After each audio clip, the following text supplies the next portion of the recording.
Chilling tales for dark nights.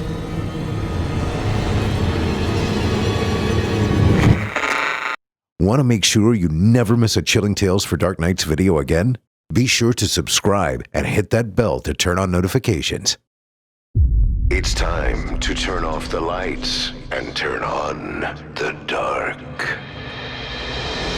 Chilling tales for dark nights.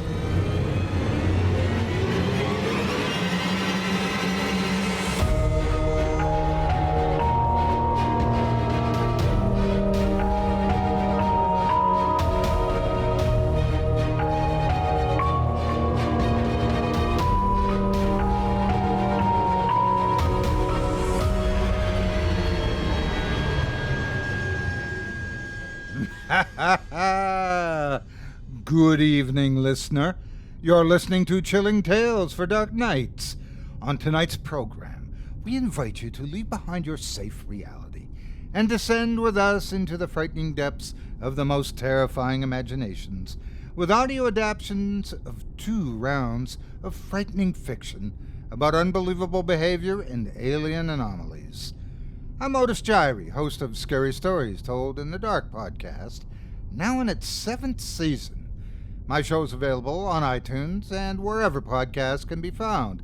And tonight, I'll be filling in as host on behalf of my very good friend Steve Taylor. And I'll be your guide as we traverse the dimly lit corridors of your darkest dreams. Joining us tonight to help bring life to the frightening fiction of Craig Groshek and Matt Dymerski, our voice talents, Luis Bermudez and Elijah Ramsey. Now get your ticket ready, take your seat in our theater of the minds and brace yourself. It's time to turn off the lights and turn on the dark.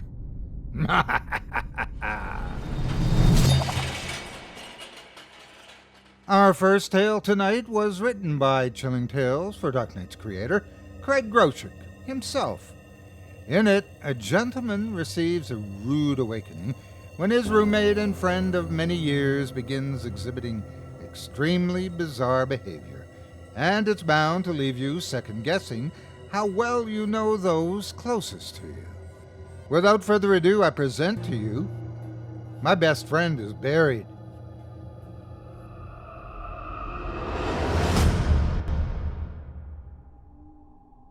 My roommate's name is Greg Warburton.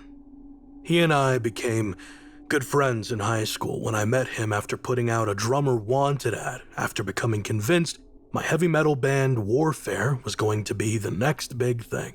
Now, I know what you're thinking, and trust me when I say I'm as surprised as you are that we're not a household name yet.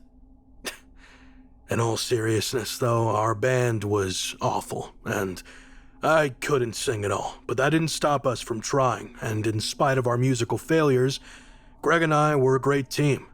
He was there for me through countless breakups, and I can't count the number of times I've helped the guy out over the years with the blown-out tire or his innumerable relationship woes. Greg and I share a 3-bedroom place, just a short drive from the places we work, so it's very convenient in that regard. Not only that, but the place is nice, the rent is affordable, and my landlord is an easygoing family man who's always quick to fix anything that goes wrong. It's safe to say that for the majority of our relationship, Greg and I have had it great. But recently, everything's changed, and not for the better. 30 days ago, Greg tried to murder me in my sleep. That's right, my roommate, my best friend since my junior year in high school, tried to kill me. Now, you'd think that would be the sort of thing that would be a deal breaker, but it's more complicated than that.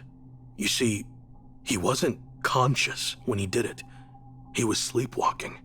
Looking back, there wasn't much I could do about it, seeing as how it came out of left field. The day it happened, we had both had a long, exhausting day at our day jobs, and turned in early for the night after dinner. This wasn't unusual. We both work in IT, and our jobs are stressful. We're constantly being yelled at by customers, co-workers, and our managers, whether or not we're actually doing anything wrong. If you've ever worked in IT, you know exactly how true this is. Looking back at it, the only thing remotely strange about the day was that Greg came home from the office with a large plastic bag with a local hardware store's logo printed on it and set it down on the kitchen counter. I found this a bit odd since Greg's not a handyman. Give the man a computer and he can run laps around the average person, but hand him a hammer and nails and he's as clueless as a toddler. Actually, I take that back. The toddler's got a better chance of figuring out what to do with those things. The point is, Greg benefits tremendously from having an undo button on his software, and real life hasn't made that feature available. I remember asking Greg what was in the bag. It looked pretty big, whatever it was. Mouth half full with a slice of pizza. He just dismissed it, saying, "Oh, just pick something up from Frank's. I was on the way home and it just came to me, you know? Might come in handy later." I didn't badger him about what it was. We didn't have a lot of tools in the house, and when there was a problem with something, we usually just called our landlord. Like I said, he was an excellent maintenance man, so there was really no pressure to do anything ourselves. Why spend the money on it when the landlord would do it for you? Am I right? So I didn't ask about it again. Other than Greg's impulse shopping, there was nothing extraordinary about the day at all. And besides, Greg doesn't have a history of sleepwalking. In the 5 years we've been roommates, I've never known him to do it, and he's never said a thing about it running in his family or ever having done it as a kid. And before this, I never met anyone who did it either. Everything I've learned about the phenomena I've learned in the past month, but none of that knowledge helped me the first night, when he, without realizing it, nearly killed me. According to my digital bedside clock, I hadn't even been asleep for an hour when he first wandered into my bedroom. Now, I trust Greg, so I didn't even have my door locked. It was shut, of course, and we respect each other's privacy, but we don't lock each other out. Not unless we've got a date over, in which case, it's an unspoken rule that we don't knock or bother the other guy. In short, I wasn't worried, and he was never worried about me disturbing his privacy either. So imagine my surprise when I woke up to the sound of an intruder stumbling into my darkened room just after sunset, bumping into the dresser beside my door with enough force to cause it to lift from the ground and slam back down into the wall with a thud. I immediately shot up in bed, and fight-or-flight instincts took over. Prior to this incident, I'd often wondered what I would do in just such a scenario. What would I use as a weapon, and how effective would it be? Well, none of those imagined situations ever moved me to take any sort of action. I didn't own a gun, and I wasn't paranoid enough to place a claw hammer or a brick on my bedside table. So I grabbed the most suitable weapon I had nearby, my lamp itself. I must have looked ridiculous at that moment, sitting up in bed in a cold sweat holding a lamp shade and all in both hands, prepared to assault a presumably armed robber with a made-in-China lamp I got from Walmart for less than $10. But it's the best I had. Armed with my weapon of choice, I strained my eyes to see in the darkened room, to make better sense out of what was happening, and who was the cause of the disturbance. What I saw is forever etched into my mind. It was Greg, standing near my doorway. From the light in the illuminated hallway, I could see that he was fully clothed, but for some reason was wearing a rubber glove on his one visible hand, as well as a hospital-style mask, as if he'd just been working with hazardous materials. From my vantage point, from observing his posture, he appeared to be alert, and yet he had clearly smashed into my dresser with tremendous force, suggesting that maybe he was drunk.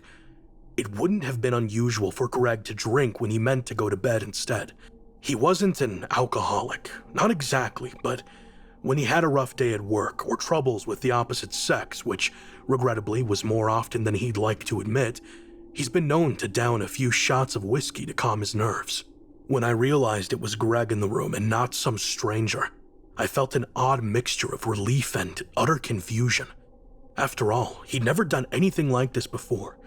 And it was Greg, my roommate, My best friend. My confidant and wingman for the better part of a decade. If he was bursting into my room like this, surely something had to be wrong, or else he wouldn't do it. Or so my sleep-deprived mind reasoned. For a moment, Greg just stood in my doorway, swaying slightly. He wasn't approaching, but he wasn't leaving either. So I did what any logical person would do at that point, and called out, "Greg, dude, what the fuck are you doing?" It came out in a semi-serious manner, the way you chastise your drinking buddies at the bar when you're equally hammered and they've just done something that would have gotten them far more negative attention under any other circumstances. Greg didn't answer me, so I spoke again. "Greg, man," I said, "what are you doing? Did you need something? What's the matter?" He continued swaying, and I noticed for the first time that he was breathing deeply. Long, drawn-out inhalation, followed by slow, steady exhalations. My gaze then shifted to his face.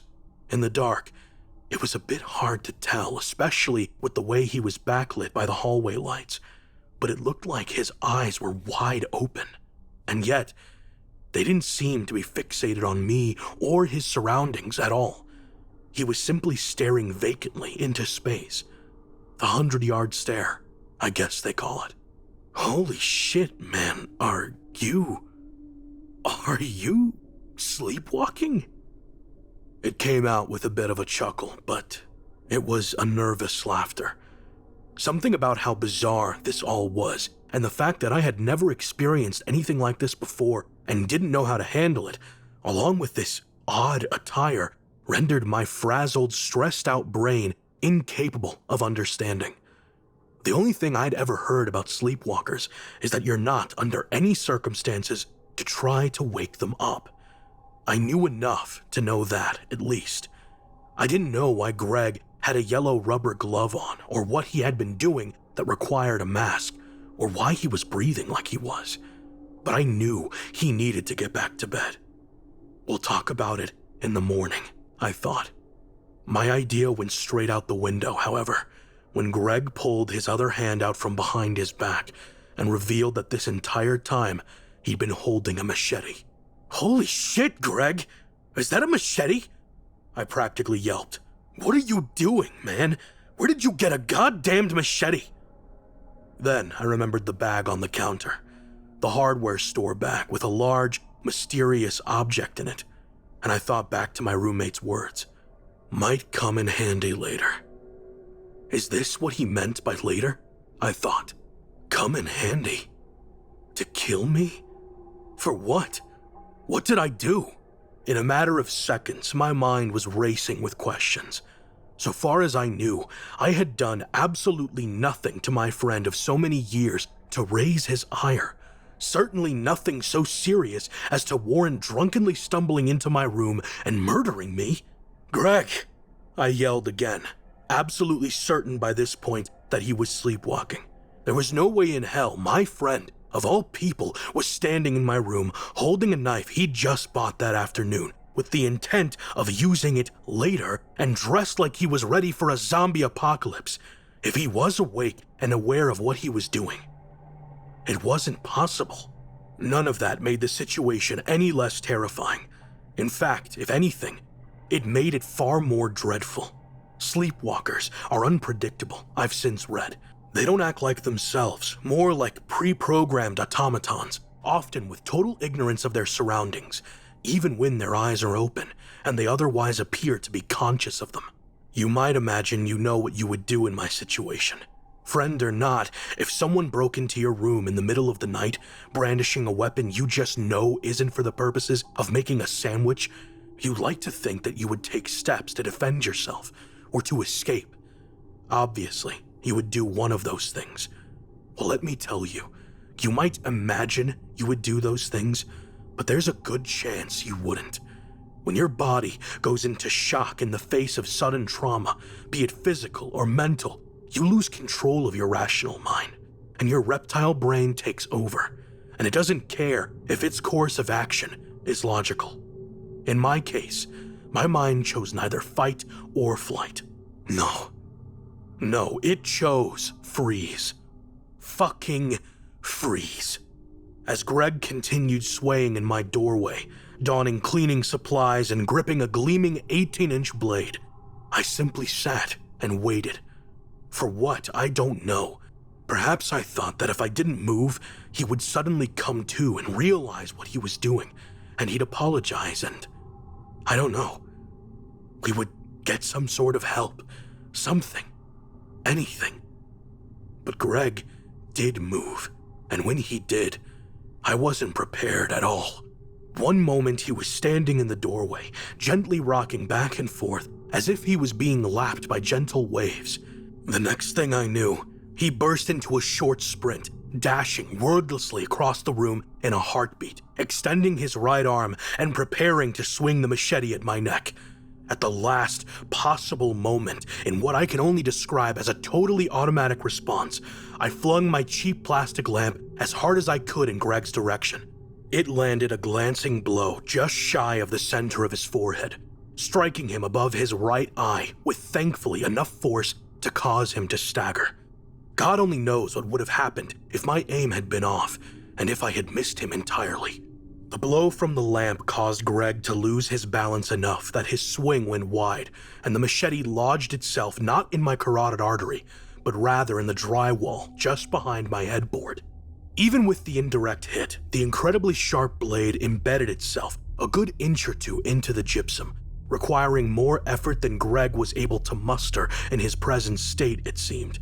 And though he tried, he quickly abandoned his attempts to dislodge the blade from the periwinkle-painted wall. Fortunately for me, my reptile brain had disengaged its autopilot function at this point, and I leapt from my bed like a man on fire and flew down the hallway into the living room and across the kitchen floor, heading straight for the rack of keys in our small foyer. I had no intention of sticking around and trying to reason with my friend, whether he was sleepwalking or not.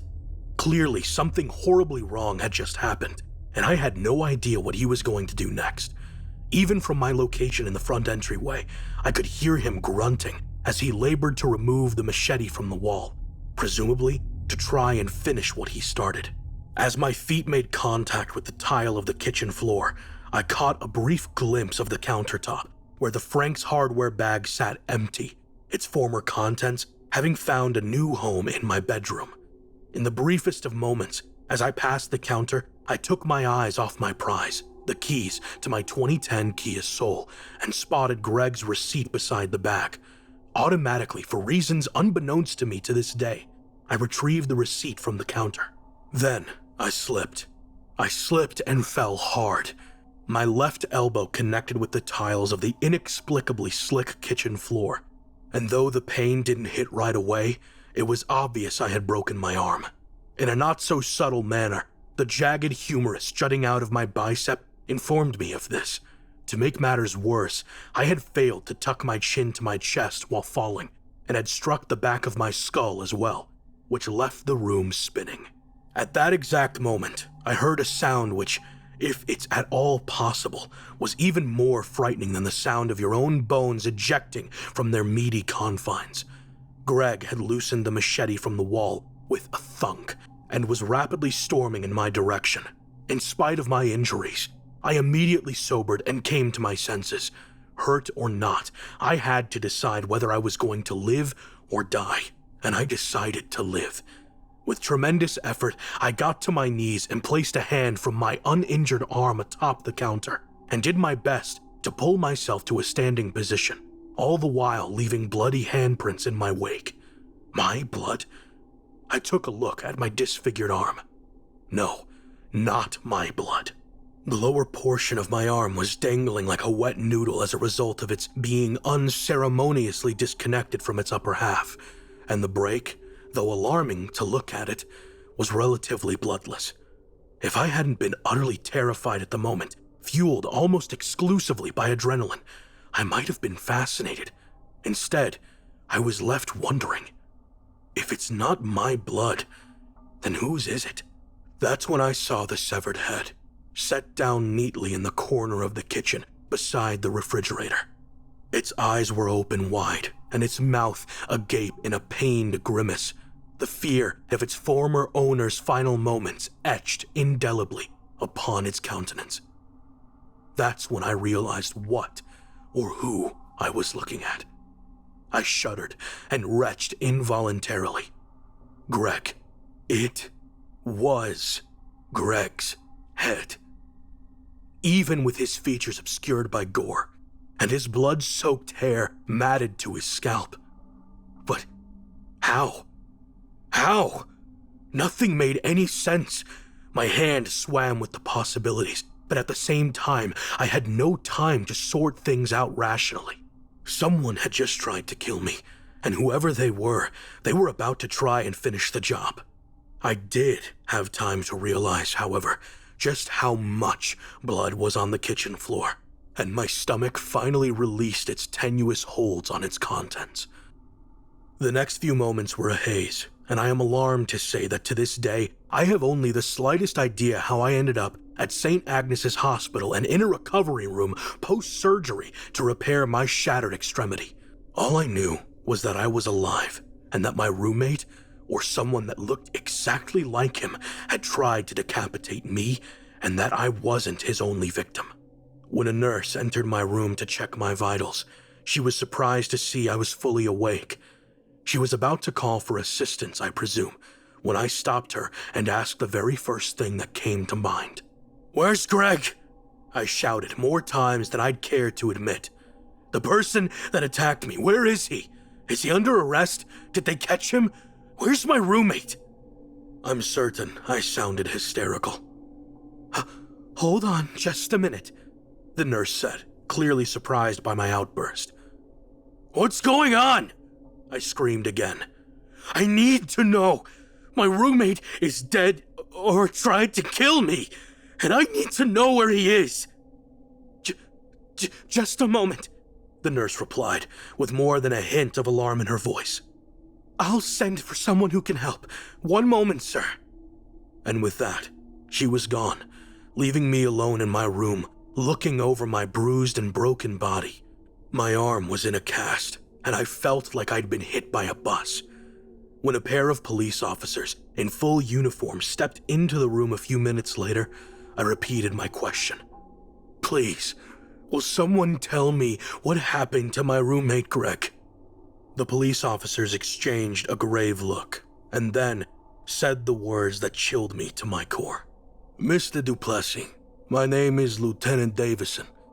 Allow me to say, sir, I'm so sorry about what's happened, and I'd prefer to wait until you're feeling a bit better to begin questioning, and we're still actively investigating as we're short on answers ourselves," the taller of the two men said, apparently superior to the shorter cop.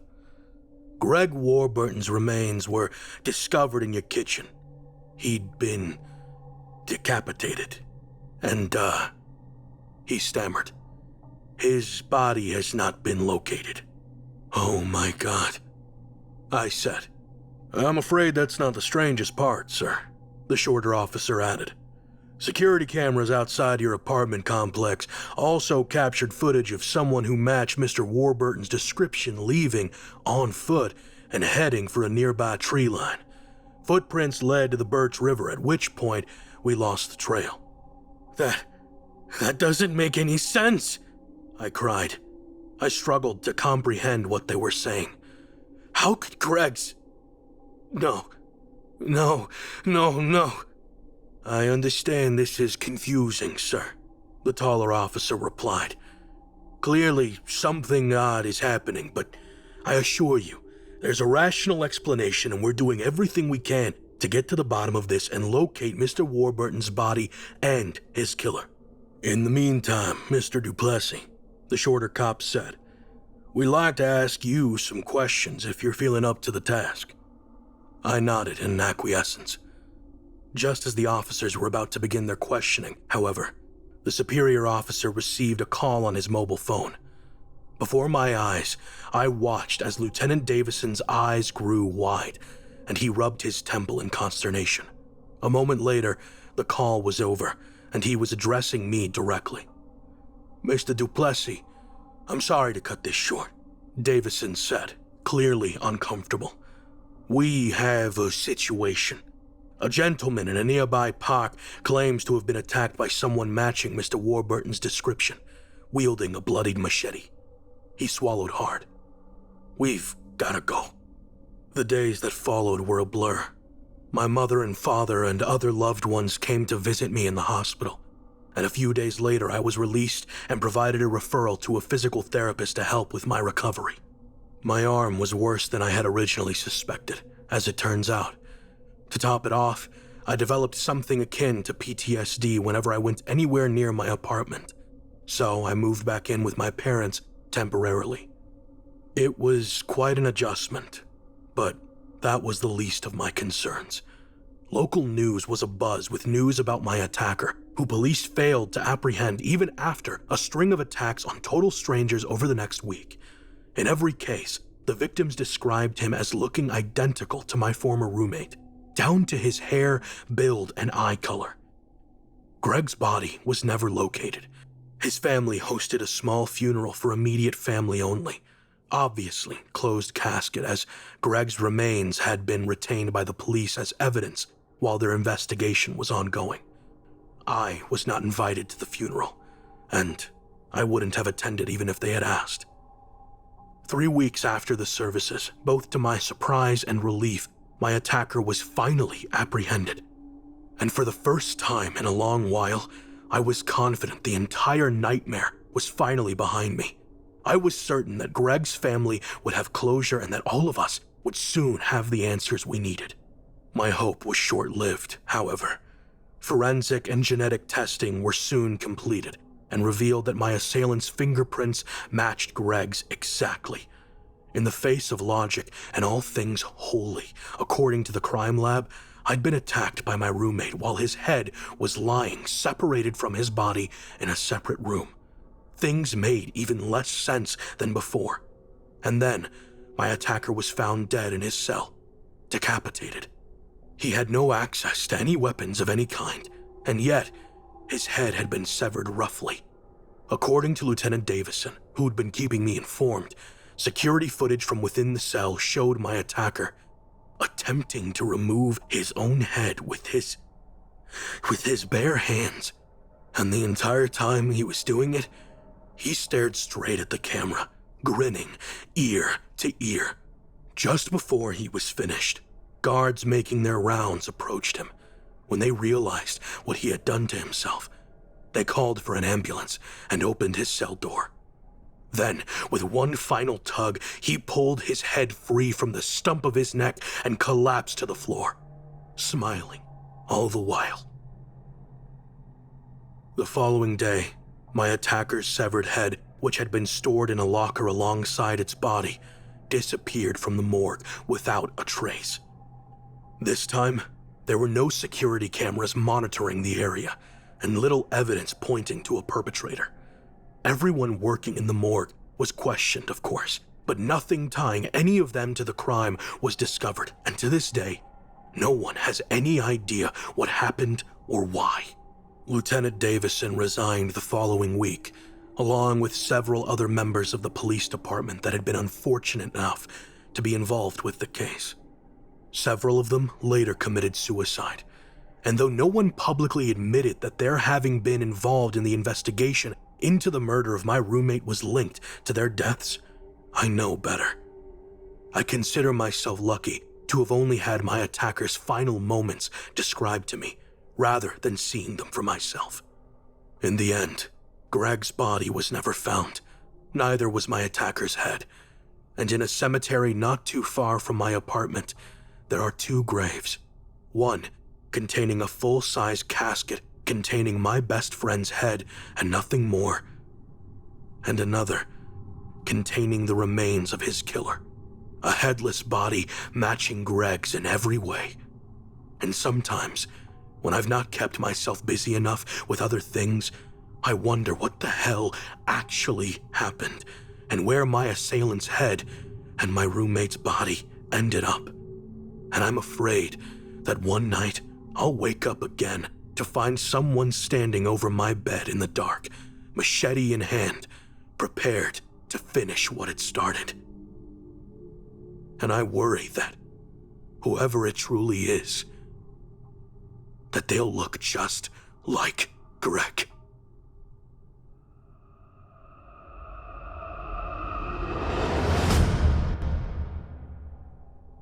I hope you enjoyed My Best Friend is Buried, as written by Chilling Tales creator Craig Groshek and voiced by Luis Bermudez.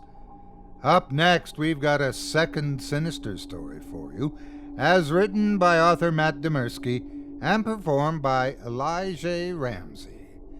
In it, a gentleman comes face to face with proof that we humans are not the only intelligent life in the cosmos.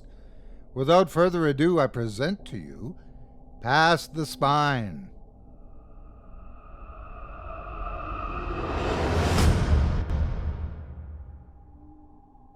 My friend Shannon had been through quite a bit in the past few years, and that was the only reason that I didn't immediately call the police when I stopped by her work and found her halfway through the process of climbing out of a recently deceased corpse. She was drenched in blood, naked, and absolutely silent, except for her exhausted breathing as she pulled herself up and out. The morgue around her was otherwise normal, and I saw no indication of how exactly she had fit inside of the old man's body. But of course, I was in shock. She had some towels ready nearby. I handed her one as I turned respectfully away. Christ! She jumped when she saw me standing there with the towel offered toward her, but took it quickly. Shit! What did you see? I stared at the wall of cold chambers while she dried herself off behind me. I don't know, Shannon. What the hell were you doing? I'm not some kind of freak. She said immediately. Please, just let me explain. Explain? What the hell could you possibly explain about this? I put my shirt over my nose to block out the horrid smell of the open body, but it didn't work. I waited until she shoved her clothes on and finally turned around. You missed some. Her hair was still drenched in black, red, and yellow fluids, but the best she could do was wrap a second towel around it. Look, it's not some sort of fetish. There's something down there. I fought down the urge to vomit as I looked into the frail old man's still steaming body. His heart, lungs, stomach, pancreas, and intestines had all been coiled around in a haphazard circle, covered in various oozes. Down where? In there. Her expression was haunted. Past the spine. Is this a joke? I couldn't believe it. No. I took a step closer and tried to look down the middle of the circle of organs, but there wasn't any gap between them. Then what do you mean? What's down there? She gulped unhappily. I don't know exactly. A space? Narrowing my eyes, I thought about what I'd seen. She hadn't slipped up out of the body sideways. She'd climbed straight up, as if out of a hole. The sight had been very disconcerting.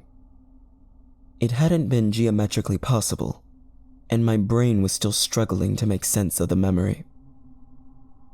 It was possible she was telling the truth, and there really was some sort of weird hole in this old guy's body. You're serious? I reached for a long metal tool on a tray nearby. That won't work. She said, stopping me. It's made of metal, so it won't work. Only living things work. You can't even reach it wearing gloves. Has to be your bare hand. Which is why I think nobody else has found this. Really? I sighed. It was definitely a prank. But I wasn't one to hesitate and get emotional. Fine.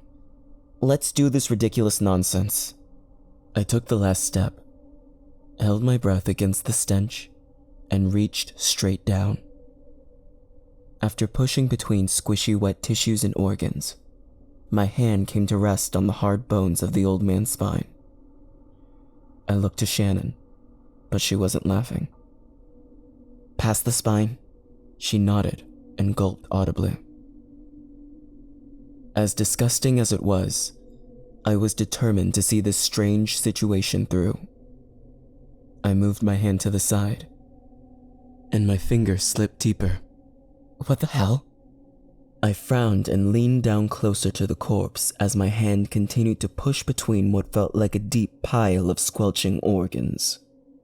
I went down all the way to my shoulder until my short sleeve hit the inside of the old man's back skin and refused to go further. Oh my god, you're telling the truth! I pulled my arm out as fast as I could and held it away to avoid the dripping juices I'd brought with me. My arm was covered in a distinctly thicker goo than the wet ring around my sleeve. Whatever was down there, my non-living shirt had not been able to enter. What is it? Shannon shook her head. That's what I've been trying to figure out. After somebody dies, there's a short window where whatever it is, remains open. I took another towel and wiped my arm off as best I could while trying not to gag. Wait, do you mean it isn't just this particular body? Yes. She went over and began sewing up the chest cavity. I'm new here, but I accidentally discovered whatever it is on my second autopsy. She looked past me at the door. My boss is never here and leaves me to do this on my own, so I've been trying to figure out what it is. I dropped vines down a few times, but they only work if they're still attached to the plant. Meaning still alive? Yeah, and only new corpses work. 96 minutes or so after death, there's a weird tug, and then the vines are snapped off and I can't feel that weird space with my hand anymore. But I haven't been able to figure anything else out because technology won't go in. It was disgusting, horrifying, and fascinating all at once. What could it possibly be? What could it possibly mean? So, you decided to go down there yourself? She nodded. I promise I'm not a weirdo. I just had to know. The thought has been tormenting me for months. What if that's where our soul is? Or what if it's an afterlife of some sort? She looked away. Or what if Brian's in there somewhere? That sounded like a problem. Brian's dead, Shannon. I told her calmly. You're not going to find him in whatever the hell that is. Softly, she said. You didn't see him die in front of you. She kept her gaze down to avoid looking me in the eye. The world is going crazy. There's hate and delusion everywhere. People need this now more than ever. If we could find out what happens after death, it could change everything. What else could I say or do? She wasn't going to stop just because I said so. The most I could do was get her to agree to a certain set of precautionary conditions. She'd never gone more than a few moments deep simply because of sheer terror. But she would be safer if I was in the morgue to watch over her. We special ordered the longest vine plant we could find, and I waited for her call. It came very late on a Tuesday. I spent 6 minutes getting there and bringing the plant. Nobody else was around, and she already had the poor teenager cut open and ready. With a white, blood-stained sheet over his head and legs, she disrobed, tied the vine around her left ankle, and then took a deep breath to calm herself. There's at least 30 minutes left on this one, she told me. I set my watch. You've got 7 minutes. No further. Just to be safe. She nodded nervously and moved forward. The sight of a person climbing headfirst down into a steaming open chest cavity really cannot be conveyed in words. I'd popped nausea medicine on the way over, and I was glad I had. Her waist almost didn't fit, but I pushed her bare feet down, and she slid out of view between the organs, which congealed back into place when she was gone. The long vine began sliding down between, and I waited with a pounding heart. What was she saying? What was she doing down there?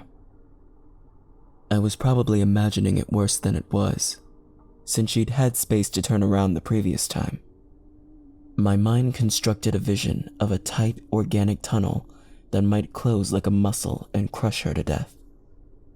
Or perhaps there was an enormous drop into a never-ending void. How could we possibly know until it was too late? My watch counted down the seconds interminably. 4 minutes passed, and then 5. The vine was still being pulled in. At 6 minutes, it stopped, and I sighed with relief. That had to mean she was coming back.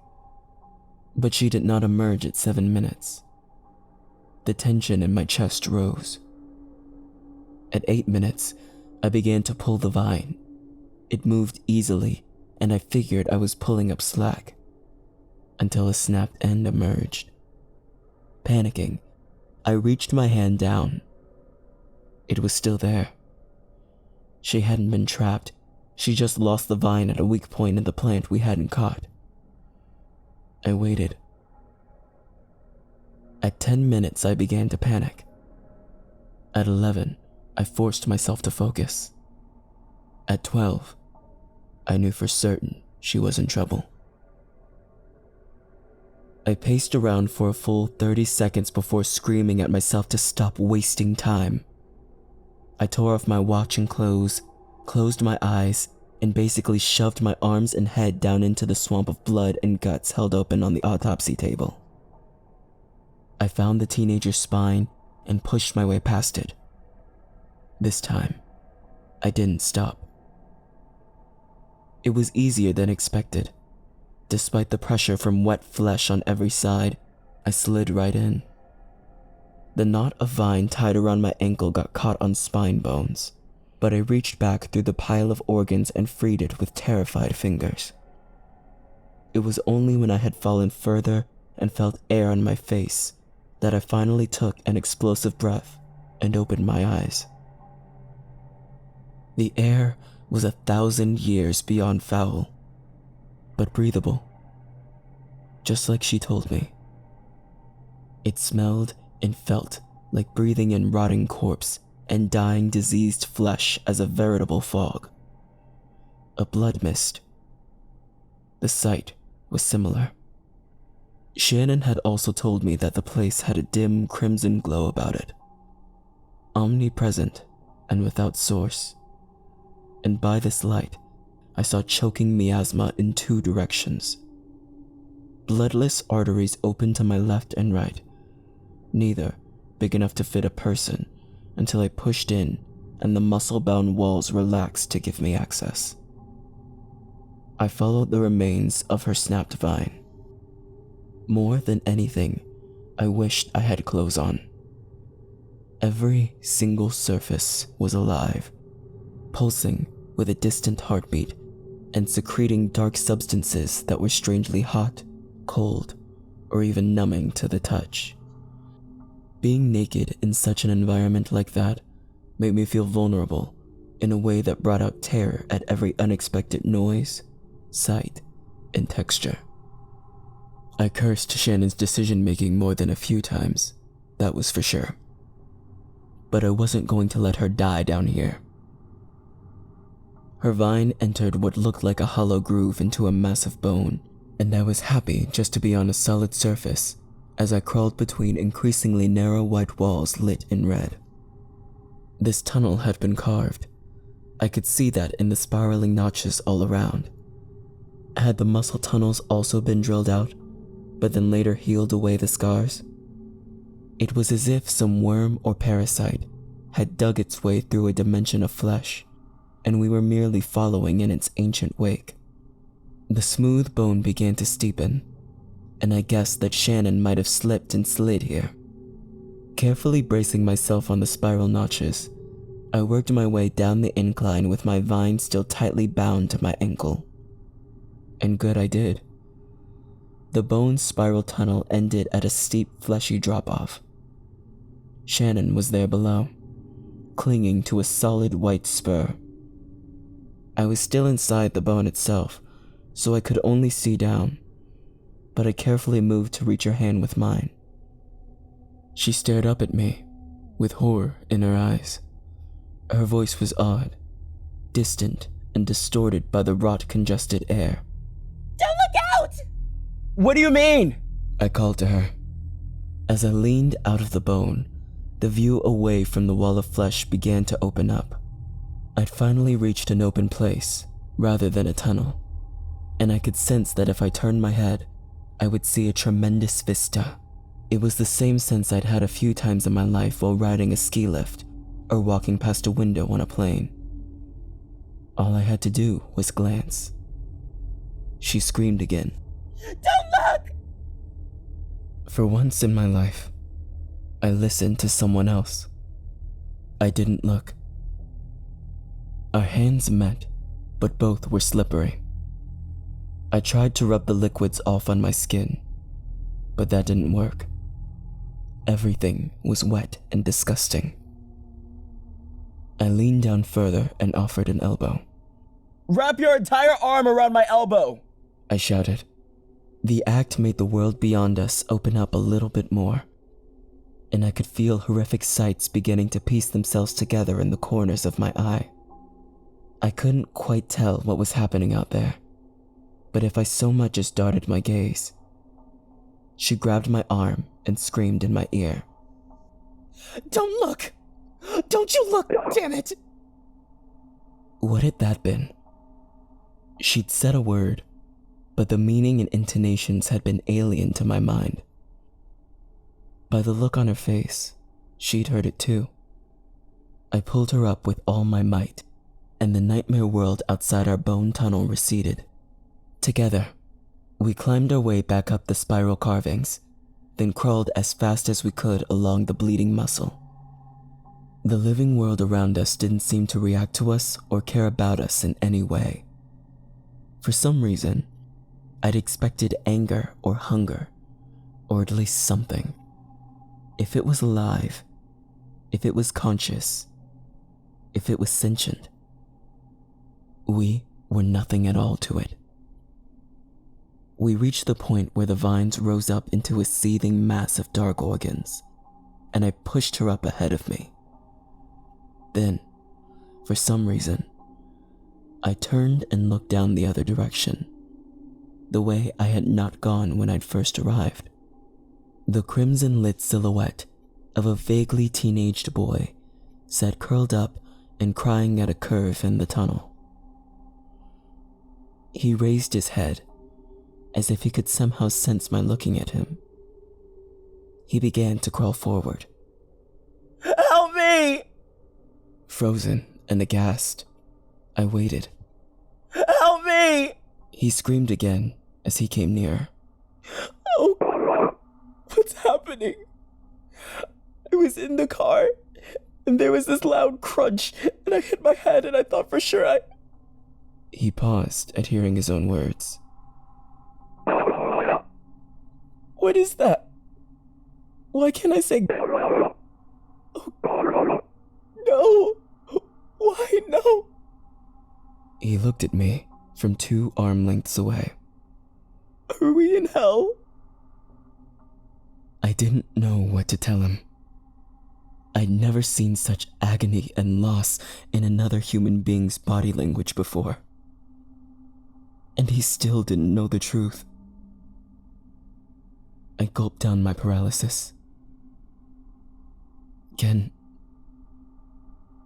you see me? He nodded. Help me.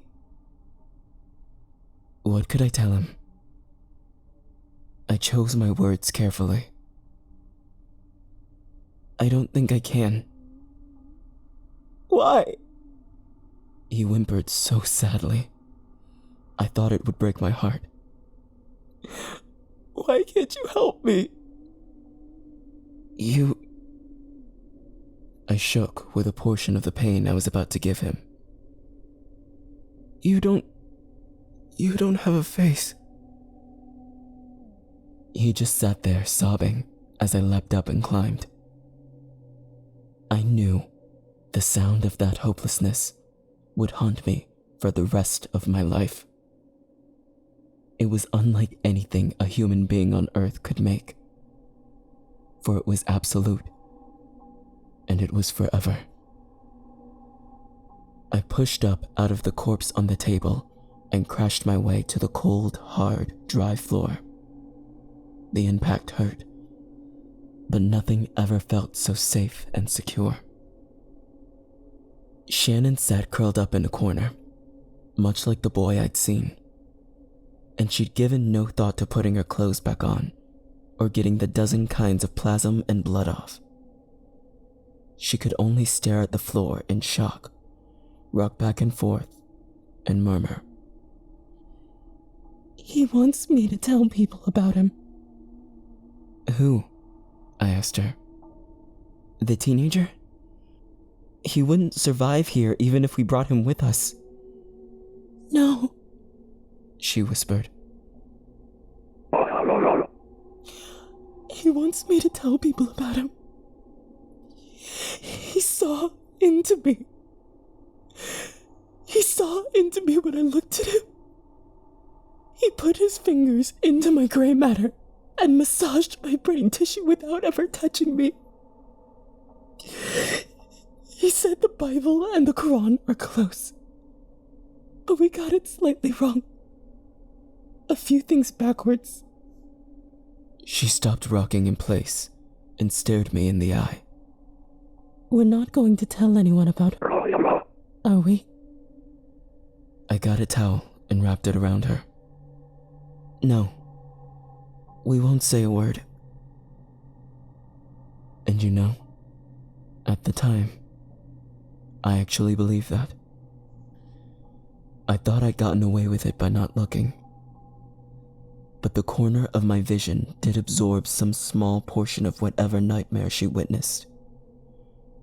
And that's why, after several weeks of resisting, I can't help but write this. I simply feel compelled to tell people what happened, and to tell people that exists. So now you know too. I hope that's not a problem.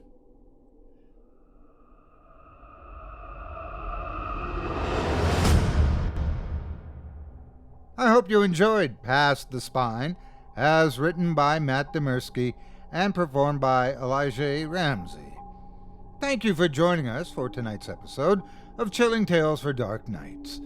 As a reminder, if you're looking for more horror than you can handle, check out my podcast, Scary Stories Told in the Dark, now in its 7th season and available on Apple Podcasts, Spotify, Stitcher, and wherever else you can listen and subscribe to your favorite storytelling programs. Or visit simplyscarypodcast.com and visit our shows page, and you'll find it there. Each of my seasons features 24 episodes, so if you're new, oh boy, do you have a lot of catching up to do. If you enjoy what you hear, please consider leaving a kind word and a review on your app of choice, and let me know you heard about me here on Chilling Tales for Dark Nights. It would mean a lot to me. Finally, take a moment, please, to stop by our iTunes page and leave Chilling Tales for Dark Nights a 5-star review and a kind word, and follow us on Facebook, Twitter, and Instagram if you haven't already. And of course, subscribe to us on YouTube, where you can find an archive of our work going back to 2012, and consider signing up as a patron at our website, chillingtalesfordarknights.com, to show your support and get all of our content ad-free. I'm your host, Otis Jari, and it's been a pleasure, as always.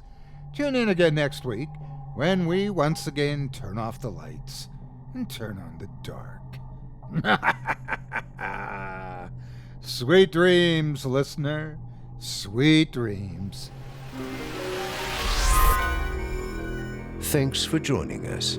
You've been listening to Chilling Tales for Dark Nights, a production of Chilling Entertainment and a proud member of the Simply Scary Podcasts Network. Visit simplyscarypodcast.com today to learn more about our network and our other amazing storytelling programs. Tonight's program was hosted by yours truly, Steve Taylor. Selected stories have been adapted with the kind permission of their respective authors. Original music provided by Luke Hodgkinson and Jesse Cornett. Sound design and final mixing and mastering by executive producer and director Craig Groshek. Logo by Craig Groshek. Got a scary tale of your own that you'd like performed? We take submissions. Email it to us today at submissions@chillingtalesfordarknights.com to have your terrifying tome considered for production in a future episode of this show.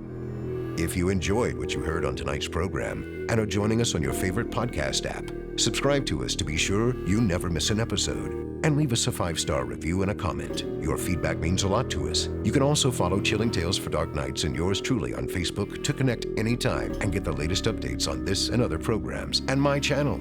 If you're listening on the Chilling Tales for Dark Nights YouTube channel, do us a favor and hit the subscribe button and the bell notification icon for ctfdn as well to get more spooky tales from me and the crew each and every week. And don't forget to hit that thumbs up button to tell us how we're doing and leave a kind word or a request. And don't forget to visit us at chillingtalesfordarknights.com and consider supporting the team by becoming a patron. In addition to helping us out, you'll get exclusive access to our audio archive and ad-free downloads of all your favorite stories, including those you've heard on this program. We'll be back next week with more terrifying tales to keep you up all night.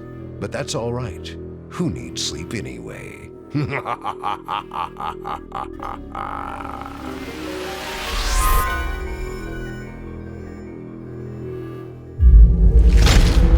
Chilling Tales for Dark Nights.